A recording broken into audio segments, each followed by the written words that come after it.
नमस्कार, मी डॉक्टर सतीश वसंत शिंदाडकर। आज आपण आंघोळीसाठी थंड पाणी वापरावं, कोमट पाणी वापरावं का गरम पाणी वापरावं याविषयी बघणार आहोत। आयुर्वेदानुसार स्नानासाठी म्हणजेच आंघोळीसाठी समशीतोष्ण जल वापरावं असा स्पष्ट उल्लेख आहे।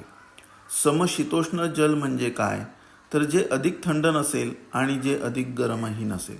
तसेच ज्यांची प्रकृती कफाची आहे त्यांनी थोडं गरम पाणी वापरायला हरकत नसते, परंतु ज्यांची पित्ताची प्रकृती आहे त्यांनी थंड पाण्याने आंघोळ करायला हरकत नाही। जर एखाद्या व्यक्तीची वात दोष प्रधान प्रकृती असेल त्यांनी कोमट किंवा गरम पाणी वापरायला हवं। तसेच ऋतूनुसार देखील आहे। उन्हाळ्यामध्ये अधिक उष्णता असते, अशावेळी थंड पाण्याने स्नान करावे।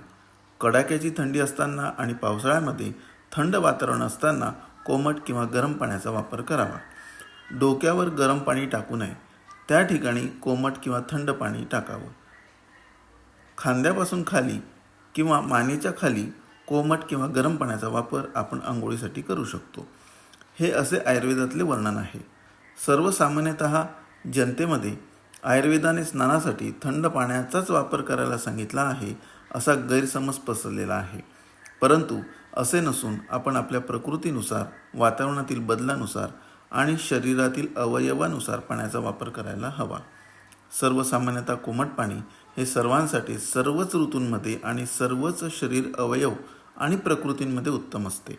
म्हणून चला तर मग आजपासून अधिक गरम पाण्याचा वापर किंवा अति थंड पाण्याचा वापर स्नानासाठी न करता समशीतोष्ण म्हणजे कोमट पाण्याचा वापर आंघोळीसाठी करून घेऊया आणि आरोग्याचे फायदे प्राप्त करून घेऊया। नमस्कार।